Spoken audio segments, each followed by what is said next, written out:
Syro Malabar സഭയിൽ ഏറെക്കാലമായി നിന്നിരുന്ന കുർബാന തർക്കത്തിൽ ഒരു വിധത്തിലൊക്കെ പരിഹാരം കണ്ട് സമാധാനപരമായി കാര്യങ്ങൾ മുന്നോട്ട് പോയിട്ടുണ്ടെങ്കിൽ ഇപ്പോൾ മാർ ആൻഡ്രൂസ് താഴത്തിലിന്റെ ഒരു പ്രസ്താവന വലിയ വിവാദങ്ങൾക്കും സംശയങ്ങൾക്കുമൊക്കെ നൽകിയിരിക്കുകയാണ്. അതായത് കുർബാന തർക്കത്തിൽ പോപ്പുലർ ഫ്രണ്ടിന്റെ ഇടപെടൽ എന്ന ആർച്ച് ബിഷപ്പ് ആൻഡ്രൂസ് താഴത്തിലിന്റെ പ്രസ്താവനയിൽ സമഗ്ര അന്വേഷണം വേണമെന്നാണ് എറണാകുളം അങ്കമാലി അതിരൂപത ആവശ്യപ്പെടുന്നത്.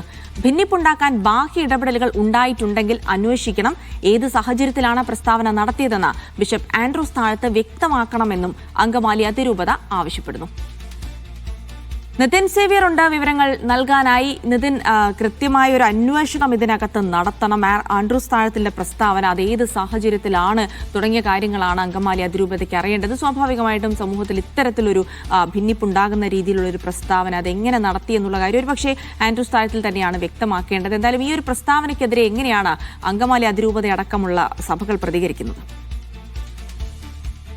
ജിൽസി, കുർബാന തർക്കവുമായി ബന്ധപ്പെട്ട് അതിൽ ഭിന്നിപ്പുണ്ടാക്കുന്നതിന് ബാഹ്യശക്തികളുടെ ഇടപെടൽ, പ്രത്യേകിച്ച് പോപ്പുലർ ഫ്രണ്ട് ഇത് ഈ കുർബാന തർക്കത്തിൽ ഇടപെട്ടിട്ടുണ്ട് എന്ന് പോപ്പുലർ ഫ്രണ്ട് കേന്ദ്രങ്ങളിൽ റെയ്ഡ് നടത്തിയ ഒരു ഉദ്യോഗസ്ഥൻ തന്നോട് പറഞ്ഞുവെന്നായിരുന്നു CBCIയുടെ പ്രസിഡന്റ് കൂടിയായിരുന്ന ബിഷപ്പ് ആൻഡ്രൂസ് താഴത്തിന്റെ പ്രസ്താവന. ഇത് വലിയ തോതിൽ വിവാദങ്ങൾക്ക് വഴിവെക്കുകയും സിറോ മലബാർ സഭയ്ക്കുള്ളിൽ തന്നെ രണ്ടായി തിരിഞ്ഞ് ആൻഡ്രൂസ് താഴത്തിനെ അനുകൂലിക്കുന്നവരും പ്രതികൂലിക്കുന്നവരും തമ്മിലുള്ള ഒരു വാക്പോരിനുമൊക്കെ വഴിവെച്ചിരുന്നു. ഏതായാലും ഇതിലൊരു വ്യക്തത വരുത്തണം, അല്ലെങ്കിൽ വളരെ ഗൗരവ സ്വഭാവമുള്ള ഈ പ്രസ്താവനയിൽ അന്വേഷണം നടത്തണമെന്നാണ് എറണാകുളം അങ്കമാലി അതിരൂപത ഇപ്പോൾ ആവശ്യപ്പെടുന്നത്. ഇതൊരു പത്രക്കുറിപ്പായി തന്നെ എറണാകുളം അങ്കമാലി അതിരൂപത പുറത്തിറക്കിയിട്ടുണ്ട്.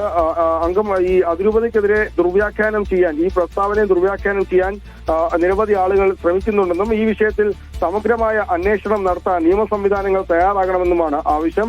പോപ്പുലർ ഫ്രണ്ടിനെ റെയ്ഡ് ചെയ്തൊരു ഉദ്യോഗസ്ഥൻ പറഞ്ഞതനുസരിച്ച് അവരുടെ പദ്ധതികളിൽ സിറോ മലബാർ സഭയിൽ ഭിന്നിപ്പുണ്ടാക്കുക എന്നത് ലക്ഷ്യമായിരുന്നു എന്ന പ്രസ്താവന അത് അത്ര പെട്ടെന്ന് ആർക്കും തമസ്കരിക്കാനാവുന്നതല്ല എന്നാണ് ഈ എറണാകുളം അങ്കമാലി അതിരൂപത ഔദ്യോഗികമായി പത്രക്കുറിപ്പിൽ പറയുന്നത്. ആരാണ് ഇക്കാര്യങ്ങൾ പറഞ്ഞതെന്നും അതിലേക്ക് എന്തൊക്കെയാണ് തെളിവുകൾ ലഭിച്ചതെന്നും മാർ ആൻഡ്രൂസ് താഴത്ത് നിയമ സംവിധാനങ്ങൾക്ക് മുൻപിൽ വെളിപ്പെടുത്തണമെന്നും വിഷയത്തിൽ വ്യക്തത വരുത്താൻ ഈ വിഷയത്തിൽ ഏതെങ്കിലും തരത്തിലൊരു വ്യക്തത ആൻഡ്രൂസ് താഴത്തിലോ അദ്ദേഹത്തിനോട് അടുപ്പമുള്ള വ്യക്തികളോ നടത്തിയിട്ടുണ്ടോ? ഏത് സാഹചര്യത്തിലാണ് പ്രസ്താവന തുടങ്ങിയ കാര്യത്തിൽ, അല്ലെങ്കിൽ ഒരു വിശദീകരണം ഇനി പ്രതീക്ഷിക്കാമോ ഇക്കാര്യത്തിൽ? ഇക്കാര്യത്തിൽ നിലവിൽ വിശദീകരണമോ അല്ലെങ്കിൽ വ്യക്തതയോ ഒന്നും വരുത്തിയിട്ടില്ല. പക്ഷേ ഇതുമായി ബന്ധപ്പെട്ട് ഈ എറണാകുളം അങ്കമാലി അതിരൂപതയിൽ തന്നെ നിലനിൽക്കുന്ന ഈ കുർബാന തർക്കവുമായി ബന്ധപ്പെട്ട് നേരത്തെ തന്നെ വലിയ തോതിൽ ഇതിലെല്ലാം ഇടപെടുന്ന രണ്ട് സംഘടനകൾ ഇതുമായി ബന്ധപ്പെട്ട് പരസ്പരം ആരോപണങ്ങൾ ഉന്നയിക്കുകയും പ്രത്യാരോപണങ്ങൾ ഉന്നയിക്കുകയും ഒക്കെ ചെയ്തിരുന്നു. പ്രത്യേകിച്ച് അൽമായ മുന്നേറ്റം ആൻഡ്രൂസ് സ്ഥാനത്തിനെ പൂർണ്ണമായി തള്ളുന്നു.